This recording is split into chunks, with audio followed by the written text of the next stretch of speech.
ಮಲೆಮಹದೇಶ್ವರ ಕಾಡಿನಲ್ಲಿ ಈಗ ಮತ್ತೆ ಬೆಂಕಿ ಕಾಣಿಸ್ಕೊಂಡಿದೆ. ಕಾಡಿಗೆ ಬೆಂಕಿ ಹೊತ್ಕೊಂಡಿದೆ. 100 ಎಕರೆಗೂ ಹೆಚ್ಚಿನ ವನ ಸಂಪತ್ತು ಭಸ್ಮ ಆಗಿರುವಂಥದ್ದು ಪೊನ್ನಾಚಿ ಸಮೀಪದ ಕಡೆಬೋಳಿ ಏರಿದೆ. ಆ ಒಂದು ಅರಣ್ಯ ಪ್ರದೇಶದಲ್ಲಿ ಈ ಘಟನೆ ಆಗಿದೆ. ಮತ್ತೆ ಬೆಂಕಿ ಕಾಣಿಸ್ಕೊಂಡಿದೆ ಮಲೆಮಹದೇಶ್ವರ ಬೆಟ್ಟದಲ್ಲಿ. 100 ಎಕರೆಗೂ ಹೆಚ್ಚಿನ ವನ ಸಂಪತ್ತು ಈ ಬೆಂಕಿಗೆ ಆಹುತಿಯಾಗಿದೆ. ಪೊನ್ನಾಚಿ ಸಮೀಪದ ಕಡೆಬೋಳಿ ಅರಣ್ಯ ಪ್ರದೇಶ ಏನಿದೆ ಅಲ್ಲಾಗಿರುವಂಥದ್ದು. ಅನೇಕ ಗಿಡಮೂಲಿಕೆ ಸಸ್ಯವನ ಕಾಶಿಯತ್ತಿದ್ದಂತಹ ಕಾನನ ಏನಿದೆ ಈಗ ಸುಟ್ಟು ಹೋಗಿರುವಂಥದ್ದು. ಅಪಾರ ಬೆಂಕಿಯನ್ನು ನಂದಿಸೋಕೆ ಅರಣ್ಯ ಸಿಬ್ಬಂದಿಗಳು ಹರಸಾಹಸ ಪಟ್ಟರು. ಹತೋಟಿಗೆ ಬಾರದೇ ಇದ್ದಾಗ ಅಧಿಕಾರಿಗಳು ಕೂಡ ಕಂಗಾಲಾಗಿದ್ದಾರೆ. ಆ ಬೆಂಕಿಯನ್ನು ಕಂಡು ನಿಜಕ್ಕೂ ಕೂಡ ದೊಡ್ಡ ಮಟ್ಟದಲ್ಲಿ ಕಾಡಿಗೆ ಕಾಣಿಸ್ಕೊಂಡಿದೆ. ಅಲ್ಲಿ ಪದೇ ಪದೇ ಆ ರೀತಿಯಾಗಿ ಬೆಟ್ಟದಲ್ಲಿ ಕಾಣಿಸ್ಕೊಳ್ಳುತ್ತಾ ಇದೆ. 100 ಎಕರೆಗೂ ಹೆಚ್ಚಿನ ಅರಣ್ಯ ಪ್ರದೇಶ ಬೆಂಕಿಗೆ ಆಹುತಿಯಾಗಿರುವಂಥದ್ದು.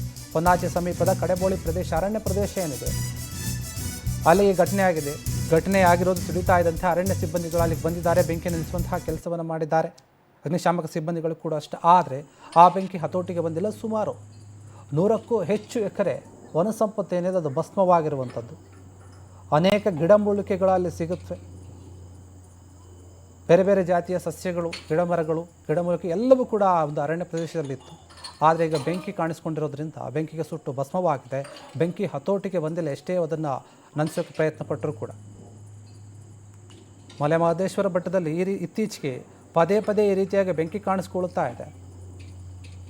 ದೊಡ್ಡ ಮಟ್ಟದಲ್ಲಿನೇ ಕಾಣಿಸ್ಕೊಂಡಿದೆ ಈ ಬಾರಿ.